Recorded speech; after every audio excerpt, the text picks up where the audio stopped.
We are committed to creating a safe and supportive space for our guests and listeners, and to provide information and tools that will help our listeners understand, manage, and overcome trauma. We understand that the healing journey can bring up challenging emotions. Therefore, we want to warn our audience that certain episodes may contain discussions or stories that could be triggering for some individuals. The content of the podcast is for educational and informative purposes only, and we encourage you to practice self-care and discretion while listening, and to reach out to a trusted support system or professional if you feel overwhelmed and need help on your healing journey. Hello, and welcome to today's episode of Healing and Growing Hand in Hand podcast. I'm your host, Lisa Tickle. Today, our guest is Brier. She is an author of Raised by Wolves, Trapped by Demons. She's also the podcast host of Be Heard, Women Empowering Women. And today she's going to share her story, which you can read in more detail in her book, but she's bravely going to share her story today. So let's get started. Well, hello, Mimi. Thank you so much for joining us on my podcast today. Why don't you introduce yourself and then tell us about yourself?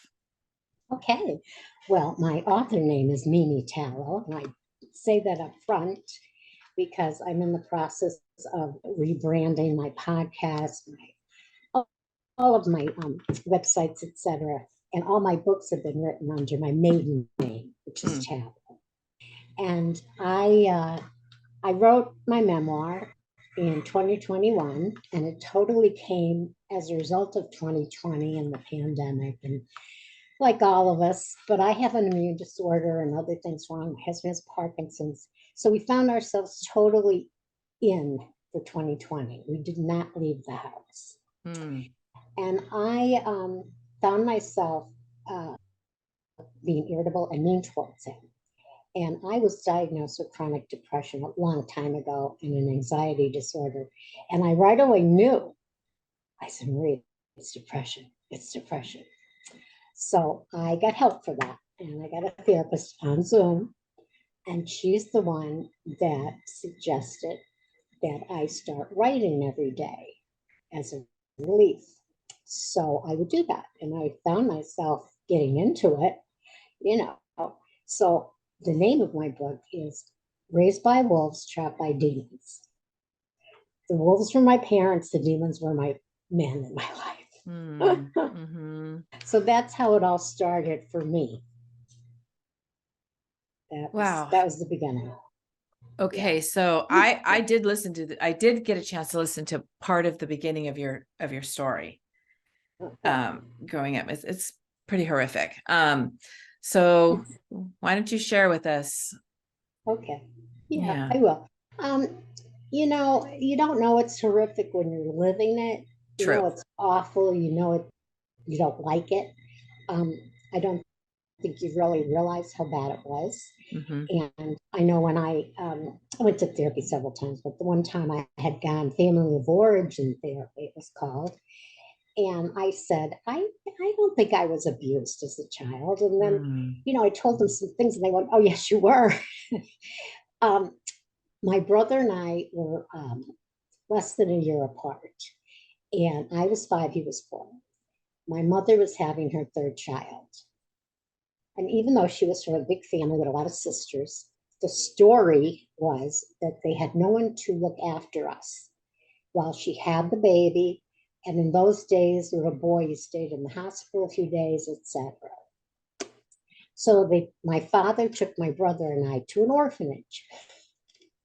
And he left us there. And he said, I'll be back. Well, we were there for about 5 days. And both of us, to this day, we cannot believe how they did not think that was a traumatic thing to do. Yeah. Yeah, I know. Right? Right? So that's in the book, and I talk about that. And then I totally blacked out my childhood till I'm 12 or so. I have no clue what went on. My father was an alcoholic. There's a lot of emotional abuse, a lot of controlling behavior on his part. My mother's very cold. She never kissed us or hugged us or anything, And we just were told what goes on in this house stays in this house. So I never said anything, not even to my friends. So you were told that? Oh, you were told. Interesting. Oh, Now, Yeah, I my wasn't told that. brother, Interesting. well, my brother was beaten physically. Mm. So not only did I not realize till later on that that's a form of abuse when you witness someone else getting physically Oh, sure. That's beaten, traumatic. yeah. And my abuse was more of being talked to for hours and hours on end and being a prisoner. So, yeah, I also wanted to go to college, did not realize I wasn't going to be allowed, wanted to be an English teacher. And my parents waited till graduation to tell me I wasn't going to college. Mm. And it hit me like a ton of bricks. Mm-hmm. They wanted me to work and help support the family. Okay, this was in 1966. I was at a college prep high school. All my friends are going to college. So I was devastated. And over the next couple of years of whatever I had to do just to get through the day, I had to get out of there. And no matter what I came up with, it was a no. Peace Corps, military, a job offer in California. No, no, no. And it was dramatic with an alcoholic father. Like he threatened to throw himself in front of the plane. I mean, Oh my I was goodness. naive. Yeah, it was crazy. Oh my goodness. And I was naive. I just did. I was sheltered in a way too because they wouldn't let me do sleepovers when I was young. I couldn't go to camp. I didn't do a lot of things that kids my age did. So I had no idea that other families were different. Okay. So what I did was what any other young girl in my position in the 60s would do. I got married. And even though I did love him and I'm sure he loved me, it was a tragedy. It was awful. He turned out to be more damaged than I was. So that's how my story began. I mean, I could keep going, Lisa. You can keep going because there's a story of hope at the end of this. Oh, well, there is, because what happened was, in the beginning, I never thought I'd be an alcoholic. And I wasn't in the beginning. And I was 21, 22 years old, and I really didn't drink. But my first husband was an alcoholic, as well as a sex addict, which I did not know about or realize till after the fact. And I would just have a cocktail with him in the bar, just one, and he'd make fun of me. And after I left him and started going out, I got introduced to pot, which I thought was great because I'm a hyper person, so I loved it. And yeah, and I don't want to do cocaine, no thank you. But yeah, I got in the bar business. I became a bartender, and that's part of the job. And I began to develop a taste for alcohol, basically scotch and vodka. And I guess I had a high tolerance. I wasn't that big. I was 5'2", maybe 110 pounds, but I could drink and not stagger, not slur, not fall down. So I didn't think I was an alcoholic. And this went on for many, many years. When I married my second husband, I did not drink while I was pregnant. I had no problem with that. I was very functional. The word functional alcoholic comes to mind, right? Well, that husband was controlling, possessive, and violent. And I finally had to leave him. It was extremely hard. And he stalked me for 2 years after I divorced him. So I had a 4 and a 5-year-old little girls and a man that was stalking me too. And he was hitting me. He would confront me and he was physically hitting me. And I tried leaving town. I tried everything. It was horrible. And I went to college. I decided, I'm going to go to college. I found out I could go for free because I was a single mother and I had low income. And he wasn't paying a child support, not a penny, So I was raising my 2 little girls, no child support, going to college. I got 2 years in. Lisa, I mean, he would drive onto the quad with his car and try to run me over in the daytime. It was crazy, crazy, crazy. So I went into all this in the book, and it was just insane. And even to date, he had spies all over because he worked in the bar business too. And if somebody saw me, they would call him and tell him where I was. And he would walk into the restaurant and grab my chair and turn it around to face him in front of my date and begin to rant and rave. So, needless to say, I did not get many second dates. And there wasn't protection there like there is today, right? Oh, it's horrible. Yes. That's why he was so bold. There was nothing stopping him. And he was 6'4" and 200 pounds. I mean, he was huge. And you're tiny. And I was tiny. And I remember this one guy telling me, here's the secret, what a big guy like him. Get the first punch in. Okay. All right. So, okay. And then a policeman one time, he had already left. My ex-husband had already left. And I called the police. And he said, well, he's not here. We can't do anything. And he said, I'll tell you what, the next time he shows up, shoot him. And I didn't even have a gun, right? He said, shoot him. And if it happens outside, drag him into your bar. Oh, my goodness. I'm not kidding. I don't make this stuff up. I believe it. So I went, oh my God, I didn't know what I'd do next. So meantime, it has been 10 years since I saw my first husband. I ran into him at a clam bake, and the chemistry was still there. And don't forget, I wasn't able to really date people because of my orangutan ex. So we started having it wasn't really an affair. I was divorced, but it felt like an affair. And he wanted to be back in my life. He said he still loved me. But like I said, the sparks were there. And he was the only person that would stand up to Bob. Okay, the boy. And he did. And that was the only way I could get it to stop. But the one night we were out, Jack and I, my first husband, and we left the bar with the 2 bartenders. Yes, we stayed till closing. My kids were with my mother. There's nothing wrong with that. This was in 1970 something, 79. And we're 3 men with me now, mind you, walking down a main street in Scranton, Pennsylvania, and this car pulls up, and Bob jumps out of the car, runs up, and hits me as hard as he can in the face. I was unconscious. Oh my God. Yes. So I thought, we broke my nose actually. So now I thought, well, I have 3 witnesses. I call the police, I file a report, it goes to the grand jury. All 3 men testified, I testified, and the district attorney, who's supposed to be on my side, he kept focusing on the fact that I was out at 2 a.m. Yes, of course. Yes. And so you must have deserved it. Yeah. And I was with my ex-husband, my first husband, like really made it sound terrible. Right. So they did not put a true bill. They did not let it go to court because of the way it was presented.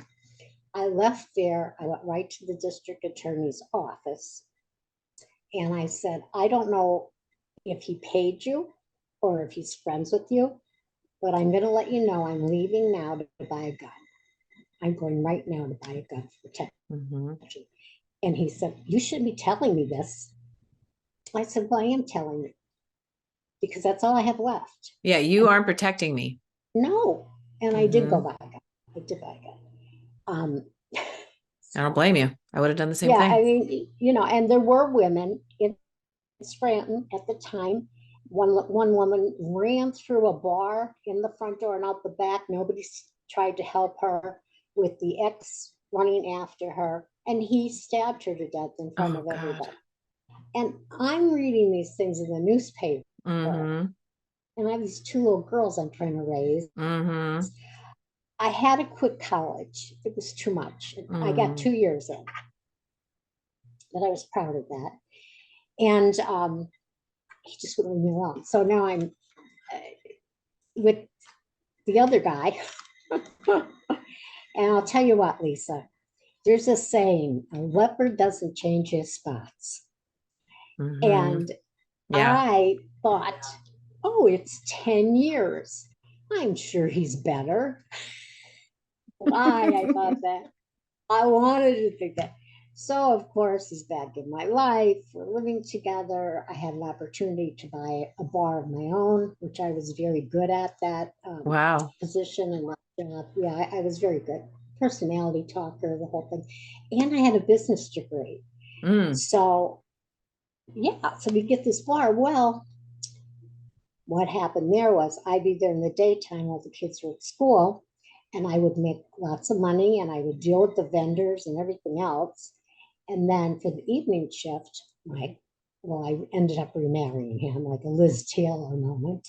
So my first and third husband would go up at night and he would give the place away. He would not charge his friends for drinks. Oh. He would get drunk. He was cheating on me. It was a mess. And I went through about 6 years of that.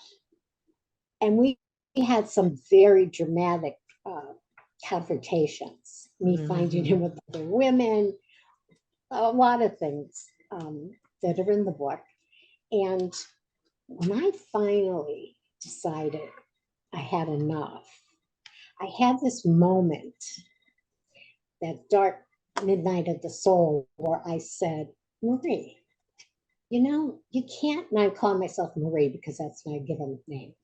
You cannot love anybody else until you love yourself, because obviously you will keep picking the wrong men and you're attracted to these damaged men. I am a smart person. I get it. That is very common. I did the same thing. It's the thing. Let me just say this real quick. I had one podcaster give me this great question, and it's left unhealed. Will a woman end up in with left unhealed, their childhood abuse, left unhealed, will they end up in a domestic violence relationship? Yes. The answer is yes. It just looks different. I different. have to think about that. Right. It just looks different. Well, I think our psyche is trying to change our past, which it can't. I couldn't control my father and my situation there, but maybe I can change this man. Yeah. But the problem is, you are putting out into the universe your damaged psyche without realizing it. So you're attracting damaged people. Correct. Get into this just like a wheel, you keep going round and round. And I cannot believe today, when I think back, the things he had held a gun to my head. Now, this is Jack. I'll use their name so we know what I'm talking about. And he had held a gun to my head. And when I was going through the hell with the father of my children, Bob, I had taken a course at the university because I needed a gym credit. And it was in guns. It was in shooting rifles and automatic pistols. And I said, hey, this is something I should learn. Yeah. Oh, I knew he had safety on. Okay. And he, was threatening me and everything. And he said I should shoot you and everything. Then he handed the gun to me. And he put it to his own head. And he said, pull the trigger. Go on, pull the trigger. And I did. Wow. I did. I knew the safety was on, but still, to do that, it just shows you how just damaged I was at this point, and torn down and desperate, thinking I just can't get a break. Yeah. And when I did that, he slapped the gun out of my hand and he said, what if that gun was loaded? I said, well, then you'd be dead. You're the one that handed me the gun, dude. I mean, yeah, well, then you'd be dead, and at some point, like I fought back. I always fought back. Thank God I wasn't the type of woman. Unfortunately, I feel bad for these women that are in the corner and they're being kicked and beaten and they just can't fight back for whatever reason. I fought back. I threw things. I threw punches. I threw dishes. I did whatever. Me And too. if I didn't do that, Lisa, they probably would have hurt me even more physically. Right. Oh yeah, I agree. It was kind of a boundary that was kind of weirdly set. The whole thing is kind of weird, but yes. Yeah. Yeah. It's hard to believe people that know me today, since I moved to Florida 20 years ago, have read my book and they are astounded that I went through all that and became the person that I am now. Exactly. Exactly. Yeah. So, I did go through a lot, and at the point where I knew, of course, I could have fell right into another sick relationship, But it was key that you realized that you were doing a cycle thing. You were repeating the same thing. Pattern. Yeah. Yes. Yeah. I got a very good job at that time because I didn't go back to college, but I did go for training as a medical assistant, and I got a very good job. And I was able to buy a mobile home, sold the bar, bought a mobile home. So, I mean, I was doing well for a woman on her own with 2 kids, in my opinion. And I was dating, but again, the men I was finding were not really that classy, I wasn't even looking, to tell you the truth. And my husband, and it's a really funny couple chapters in my book, Raised by Wolves, because we went to high school together and got married, had children, the whole thing. And we never really were friends in high school. And at our 20th high school reunion, he was there alone and I was there alone. And we called that our first date. Oh, that's sweet. Well, most of them there are with their husbands or wives, And we're walking around with our cocktails, and I knew him I had run into him a couple of times, and so he came up to me, and we started talking. And I said, well, I'm meeting friends after this. Do you want to come? And he said, yeah. And nothing came of that night. It was just, went for drinks. I didn't even kiss him goodnight, which I think he was shocked. Lean in and I go, thanks, bye. Good girl. Well, he was married. Oh. He was married.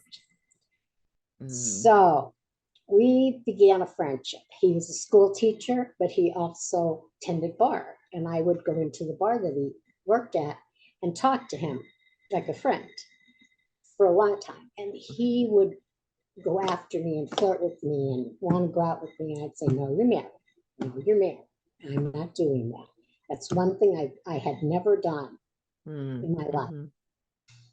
And he just persisted. He had his friends talking to me saying, well, you don't understand. His wife's a drunk. And I'm thinking, well, what are you? You're sitting in the bar all day.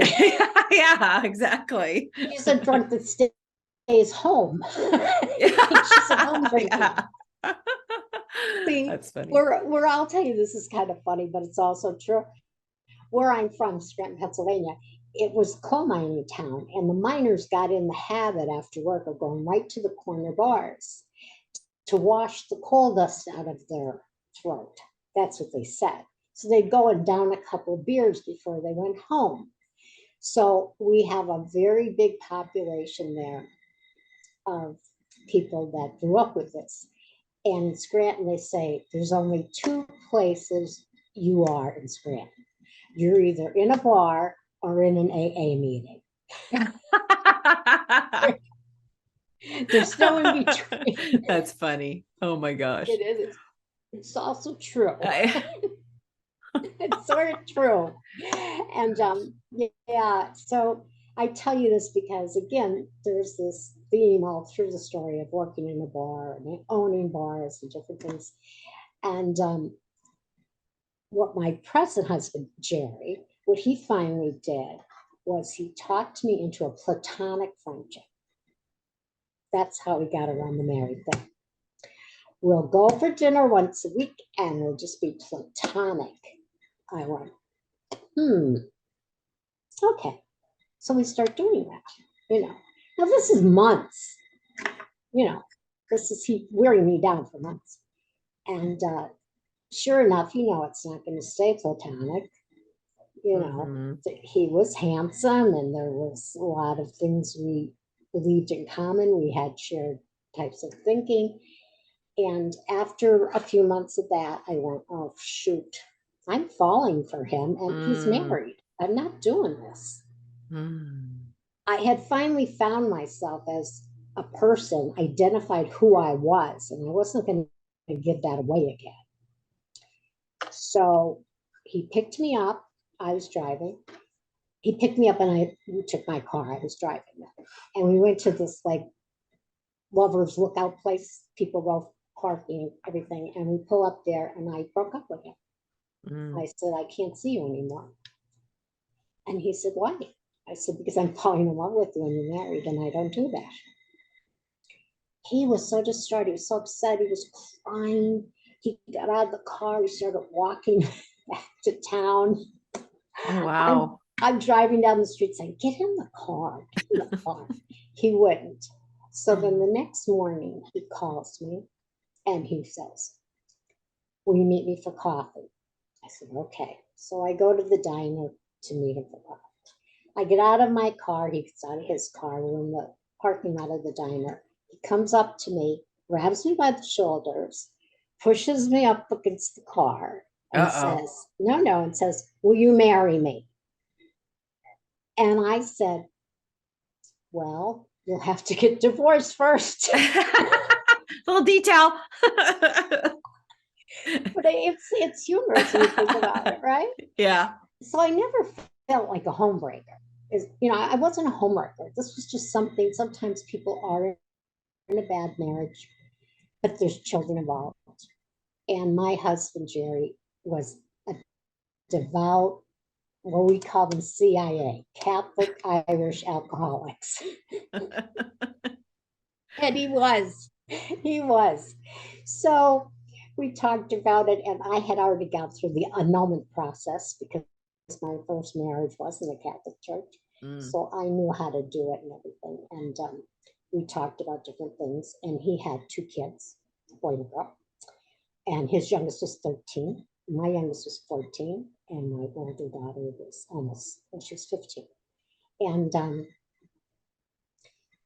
we went ahead with it. And we kept it a secret for a while because of his family.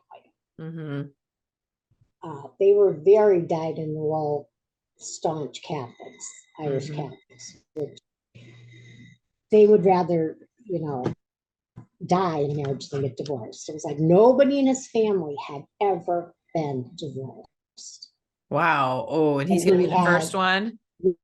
Yes, and he had 6 brothers and sisters. No one had. Now, the one cheated on his wife a lot, but he didn't get divorced. They just didn't do that. So we bought a bar together, and we bought it together, and we told his family we were business partners. Okay?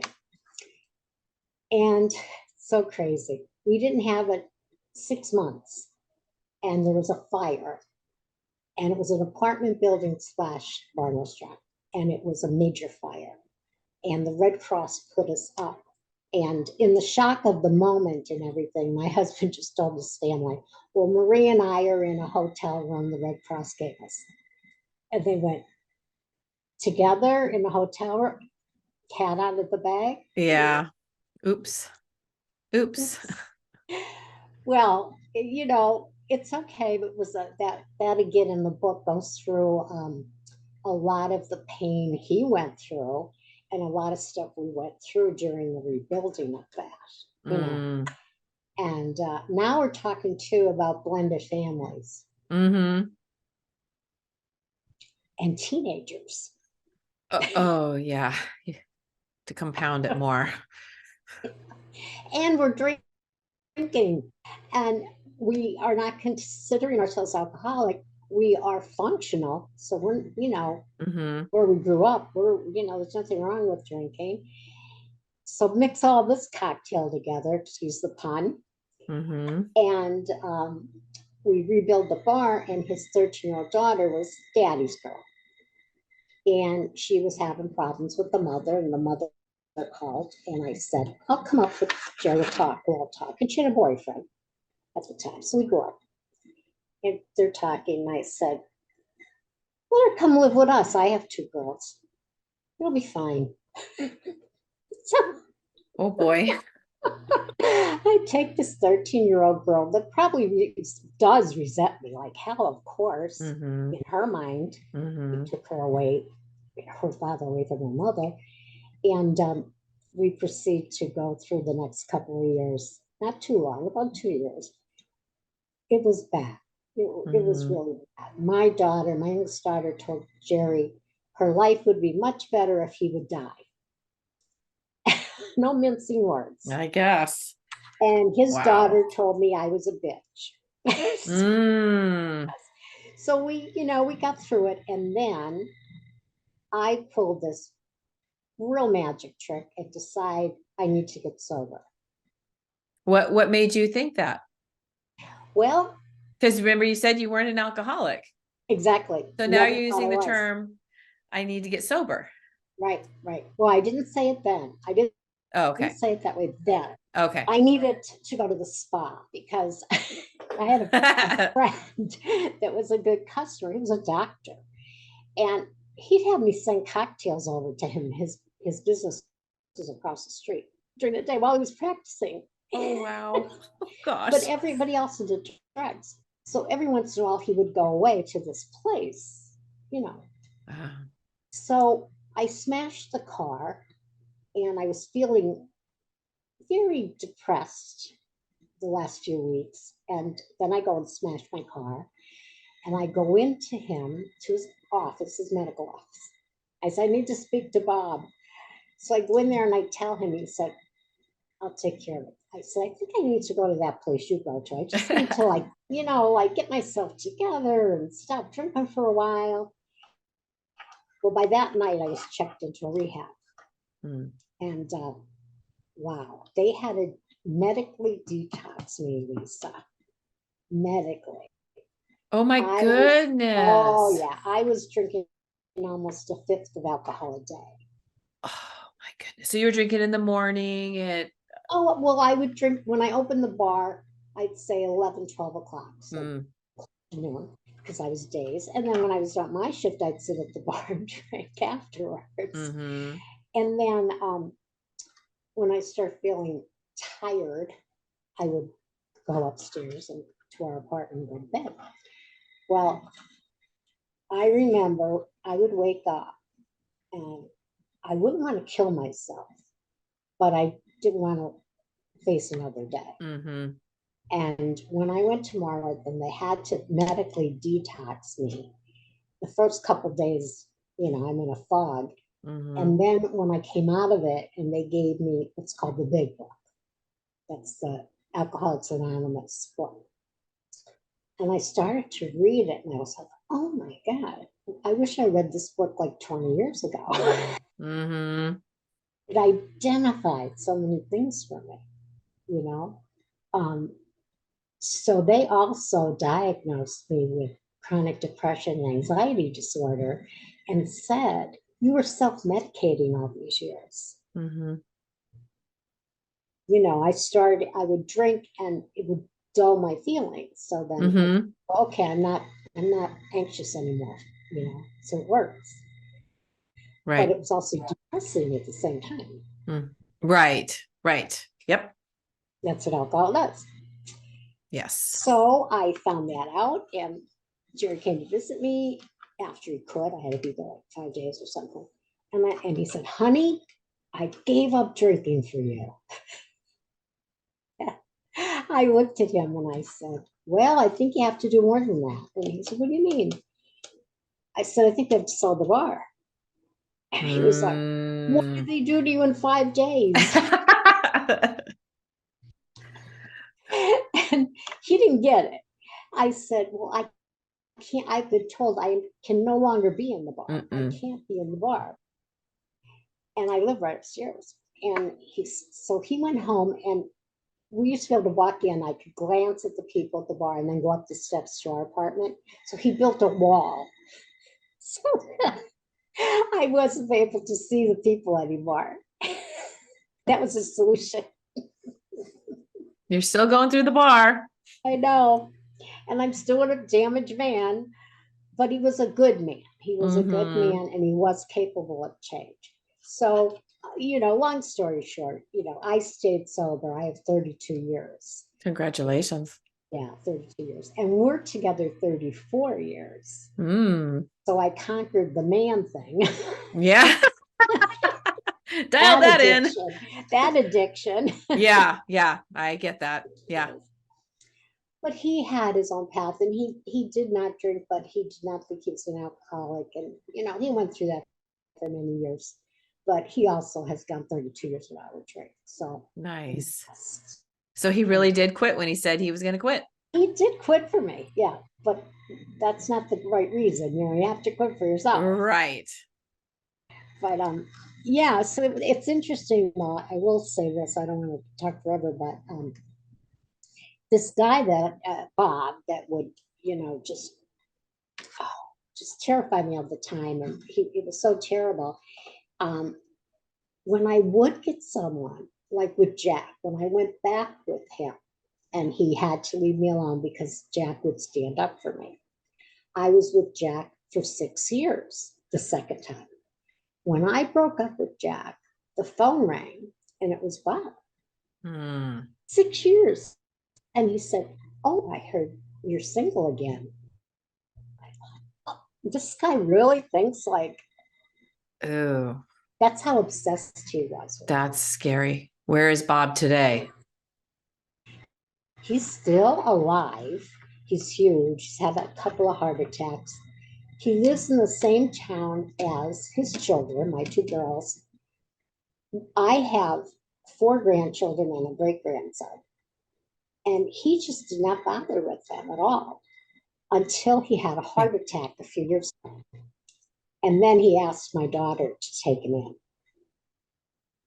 Now, he's definitely, I don't know what you want to call him, a narcissist. Sounds like it. Sociopath. Or, that too. Put a couple labels there. Yeah, I'm not going to. But yeah, he really, and even now, he just doesn't have like a relationship with them, But he's left you alone. Yeah. Oh, he had to because Jerry wasn't going anywhere, and Jerry had 2 brothers that were lawyers and a sister-in-law that was a judge. So yeah, you better leave that alone. Yeah. Gonna get in trouble for sure. Oh God, I tell you. What a ride. So you've been sober 32 years. Congratulations. That's awesome. Yes. Yeah. And since then, let's see, you're definitely paying it forward, right? You're doing a podcast. You wrote the book. Well, even Tell before us that. about I'll be just before that. I have to say, one of the things with when you go into Alcoholics Anonymous, they, you go through the steps, and then once you go through the 12 steps, they encourage you to do service. And I became a sponsor for other women. So for like 25 years at least, I sponsored other women. Nice. And I wanted to be a teacher, remember? I wanted to be an English teacher. So I would have like 6 girls, sponsees, and I would have them come to my house once a week, and they would have homework to do. There you go. You got to fulfill that need. Yeah, I know. Is that fun? I love that. And some sponsors, it's just like, call me. No, I give them homework. Good. And they'd have to come, and then each girl would go through her homework. Aww. And I found that very satisfying. And then I also, after I was with Jerry, went back to college again and finished. Oh yeah, I wanted that degree. Yeah. I got my bachelor's degree in health and human science, And my parents were there for the graduation. So they saw me graduate. That's awesome. Yeah. So I was like, I think my message to anyone listening is that no matter what you go through or obstacles that you have to overcome, if you have a dream, you can find that dream eventually, not necessarily the way you thought you would. Right. Exactly. Mm-hmm. You know, I would have loved to just went to college, became an English teacher. No, that's not what happened. Mm-hmm. But I got to teach. Mm-hmm. Yeah. And you So help that's these women. I mean, that's huge. I was when they would do the step 5 and have to tell me all their stuff, everything bad they thought, you know, they had done or felt or whatever. They would tell me some really amazing things.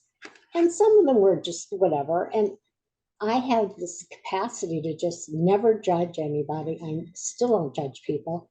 And I'd get done and I'd say, is that it? They'd say, yeah. It's okay, you're done. Then fine, you did it.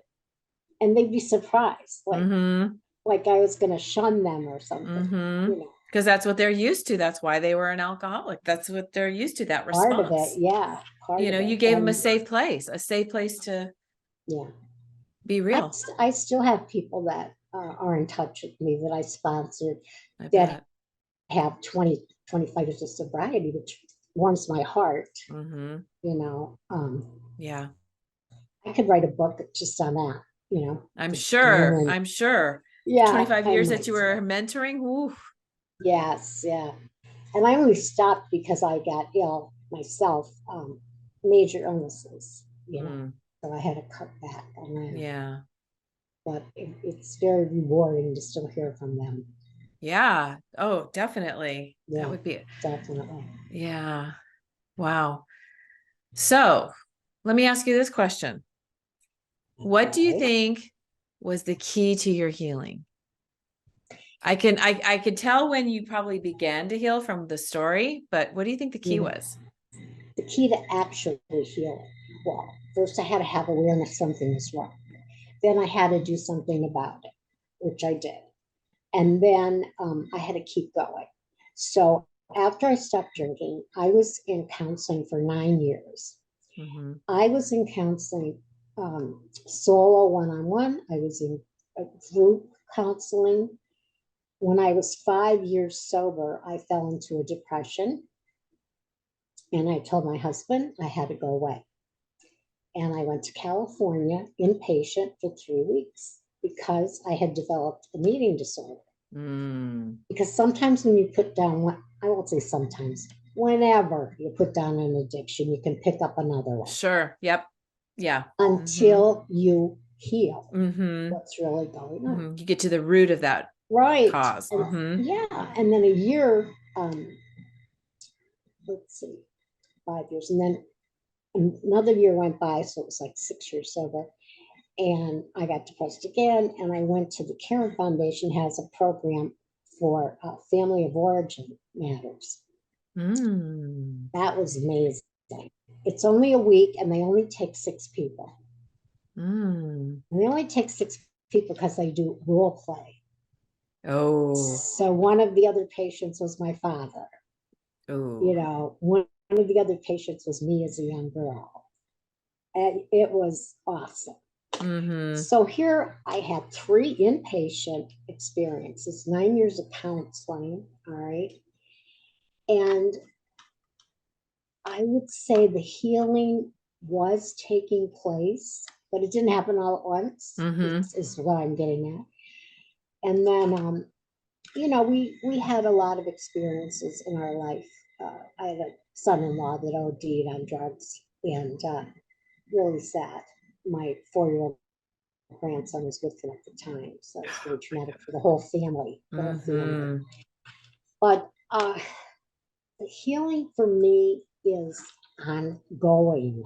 It's a journey. It's a lifelong journey. You know, I meditate. I do service with my church and my community, and I'm in therapy right now. You know, and it sounds like you do self-care. You haven't said That's that, but that's, that's the hardest thing. I know, but I could hear it in some of the things that you were saying without Right. you saying it. You were giving yourself self-care, and that's really It's critical. key. It's Mm-hmm. key. Mm-hmm. Like I said, my husband with Parkinson's, he's in stage 3, and his brain is getting real foggier, and there's a lot of things that happen, and I'm in charge of more than I've ever been. Now, I like to be in charge. Let's I get can that tell. straight. I could tell. I like it, and I'm good at it. Like, I'm very organized, and I could run anything. But I also have anxiety disorder, which means if things don't go the way I have them planned, it throws me off. Yes. Yep. It's hard to reel that in. Yep. Yeah. Because, the thing I was thinking of, and this is true for both you and I with our childhood abuse, is both of our abuse started, like for me, as far back as I can remember. I don't remember it not being there. And so my whole foundation was never set right. So we've had to deconstruct all that. Yeah. And figure out how to do it different. Right. And then we have to manage that. Yeah. Right. Yeah. Well, the most recent example, which shows that I am still growing, I had surgery a couple weeks ago. It was a nasal surgery. It was medically necessary. And I also take a blood thinner. And my primary told me, 3 days before, go off it. And I did. And then nobody really said when to go back on it, Yeah. So, yeah. So a couple days after the surgery, my primary said, aren't you back on it? I'm like, well, no, nobody told me yet. The surgeon didn't tell you? No. Go on it right now, or I don't have a stroke. I said, okay. So I took it at dinner that day, and this is just a week ago. And I started to bleed at bedtime. Right side. And I mean bleed, Lisa. I'm talking steady, like standing in the sink, steady. Yeah. But stubborn that I am and not good at self-care, I kept trying to stop it, and hours went by, hours. And I'm looking it up, and they're saying after 15 minutes, you need help. I think it's time to call.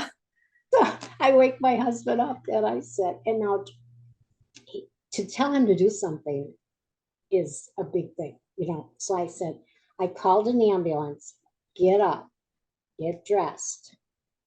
I'm still bleeding, by the way. So he's half dressed. Honey, put a shirt on. See what I'm talking, like the caregiving. It's so this has to go aside so that you take care of that, so that you can take care of this. Complicated. So they come, they take me to the emergency room, they stop the bleeding, they do some cauterizing, and then my surgeon and my primary begin this war of the doctors. Where the surgeon is saying she can't go on that for another week. And to me, he said, doctor. And my primary is saying, you need to go on it right now or you're going to have a stroke. I don't care if you have another nosebleed. Now, which one is it, guys? Yeah. So after 2 days of that, I called them both and I said, you need to talk to each other. Oh my gosh. So I went through a lot in the last 2 weeks even. Yeah. But, oh my goodness. Oh, I forgot the point of the story. Well, we were talking about self-care. There is a point to this. Yes, my group I belong to that helps people in the community when they just got home from the hospital or whatever, I texted the group and I said, I need some help. I just came home from the hospital, and they know how Jerry is. I said, I really don't have anybody to help me, and I can't eat anything except soft foods for a while. Well, they came, they brought food, they came to visit. It was amazing because I never asked for help. Yeah, that's another thing. Yeah, we don't ask for help. We try to just suck it up and do it ourselves and not bother anybody else, right? Don't want to bother anybody else. But if they call you and need help, you're right there. That's right. Yeah, I've gotten a lot better about that too. I don't try to be a martyr. That was like big for me. It might not sound big to some people, but for me, that was huge. I get that. That's huge. I get it. Yeah. So I survived, but I did ask for help. So that was big self-care. And, I've been ordering meals and I'm not worried about cooking or cleaning or anything. Good. Yeah. So, And not feeling guilty when you need to rest.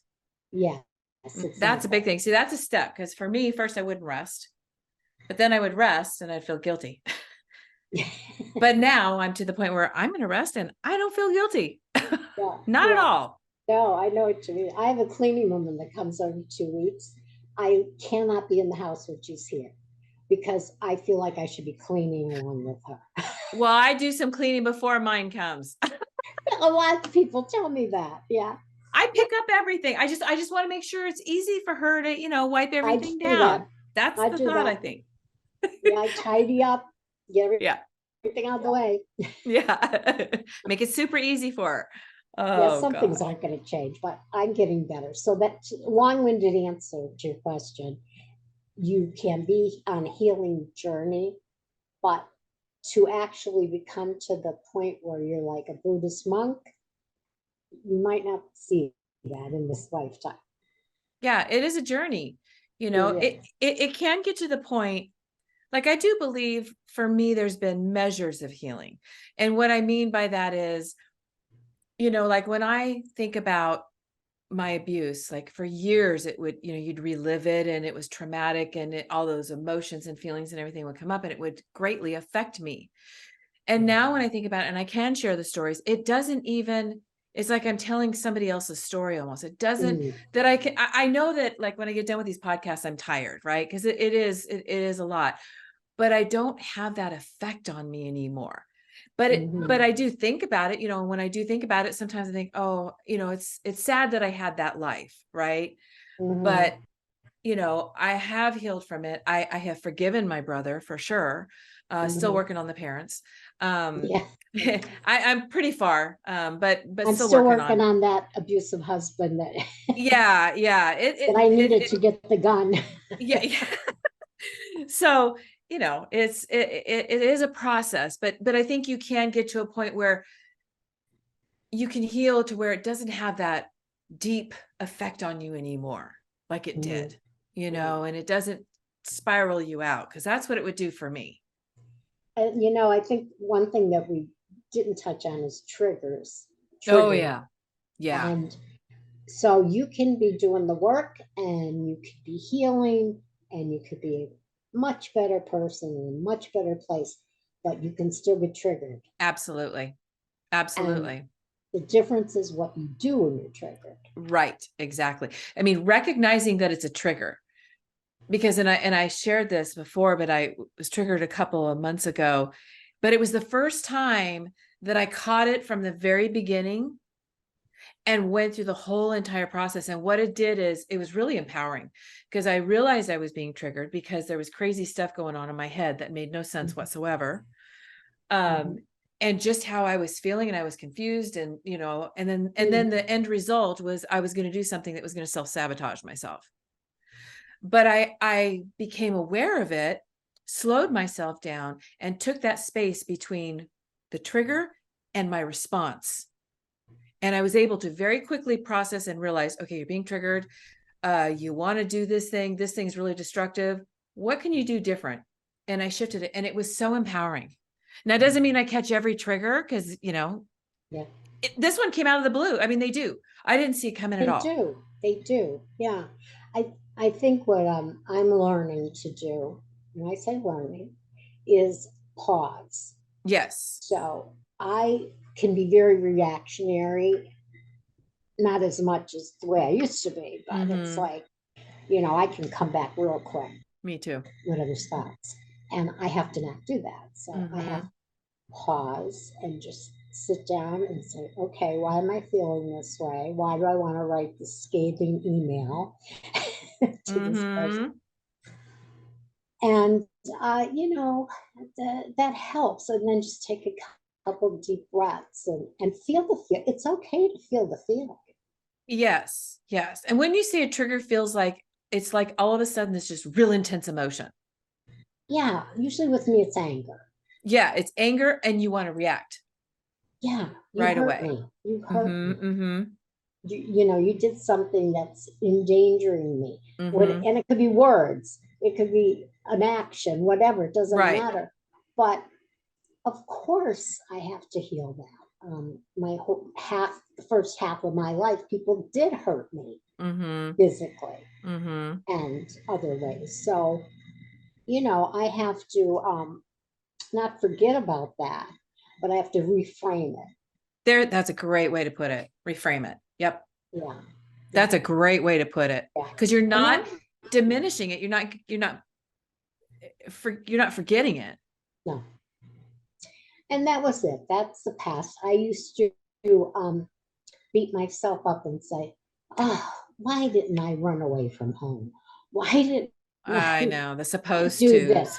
Why did, and then I think, well, you didn't, and it's the past. And what you did was the right thing at the time, for you. It's, you know, And the truth is, we're children. And as an adult, we can't even wrap our head around what happened to you, right? We can't. So how can a child? And when you're going through that abuse, you come up with solutions that help you at that moment. exactly. They help you at that moment. They help you get through it. They help you survive. Yeah. And then you take that into your adult life and it doesn't work because it's a Well, survival technique. When you think about it too, your parents are the ones that are supposed to show you who you are, what your Right. core beliefs are going to be. They train you. They're the ones that are Mm-hmm. programming you from the day you take your first breath, and if their programming is not right, incorrect, Yeah. in their mind it might be correct, but it's really not. So you're not learning love. You're not learning that you're lovable. You're not learning self-worth. Mm-hmm. You're not learning any of these things from the only two people that you have to teach you, right? And that happens to a lot of not just women, but mostly I think about young women. And then guess what? When a man comes into their life who treats them badly, it's familiar. Yes. Yes. It's familiar. And that's how you end up in an abusive adult Absolutely. relationship. It feels familiar. I feel comfortably uncomfortable. Yeah. Or uncomfortably comfortable. Like you're uncomfortable, but you're comfortable because it's what you know. Yeah, it's familiar. Mm-hmm. And it takes a lot of reflection and a lot of consequences before you can see what's going on. And I just feel like I'm happy that I can share my experiences with the other women because, yeah, the podcast now, Be Heard Women Empowering Women, and you've been on it. And I talk about all different things with all different women of all ages, ethnicity, cultures, everything. I love that. And we all share that same thing of feeling not enough in our lives. There was a point in our lives where we felt not enough and overcoming that. And it's there in the business world too. It's just everywhere. And if you don't get a strong sense of self, it will beat you down. Oh yeah, you will be walked all over for sure. Yeah. I know. I experienced it. Yeah. And that's the story. It's like, I don't know what tomorrow's going to bring. I don't, and I'm not going to worry about it. My husband's a worrier. He likes to worry. And he was telling his daughter, my daughter, his biological daughter, because I will tell you that the daughter that I took into the home is closer to me than my other two daughters. She calls me more, she talks to me more.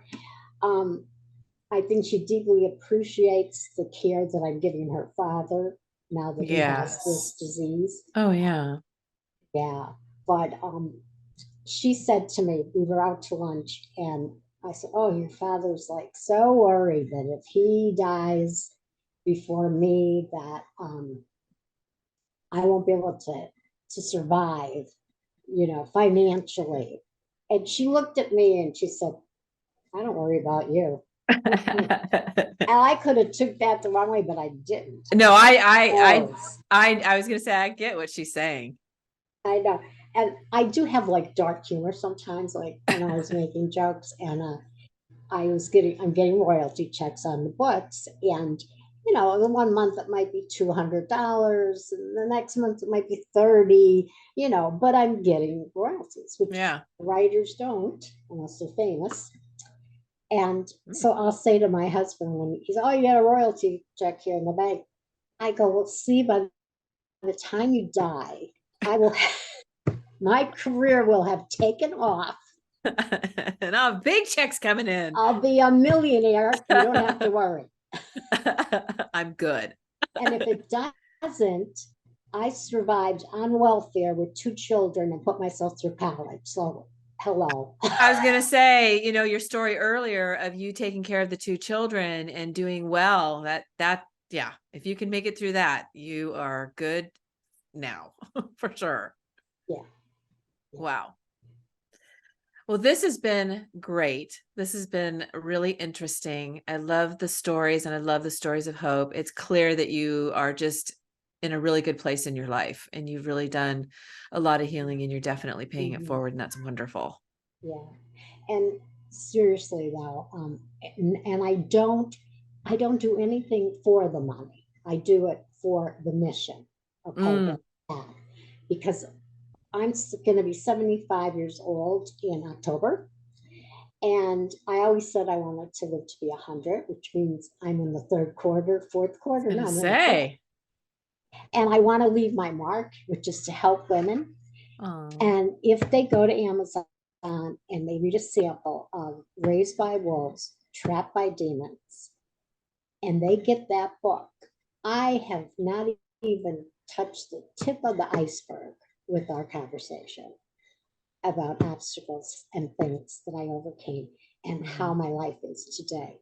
And I really do hope that, and I have had many women that read the book get in touch with me.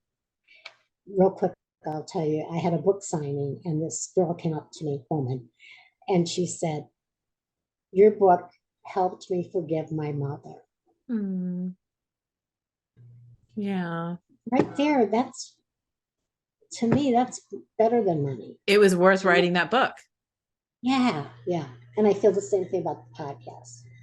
So it was lovely talking to you, Lisa. It was wonderful talking to you as well. Thank you so much. And if people want to reach out to you, let us know how if they want to reach out to me. Well, Facebook and podcast and website, they're all Be Heard, Women Empowering Women.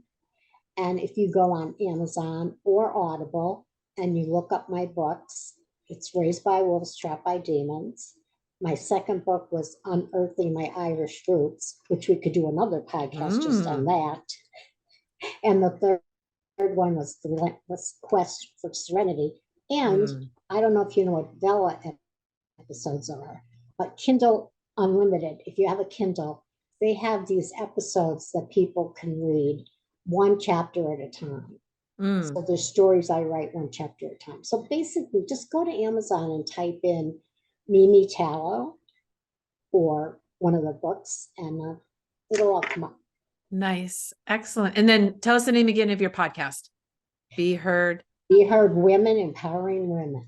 Yes. Yep. Excellent. I love that. I love the word empowerment. And it's on all the platforms, Spotify, Apple, everybody, iTunes. So they can Excellent. Get it on. Well, thank you so much. Thank you, Lisa.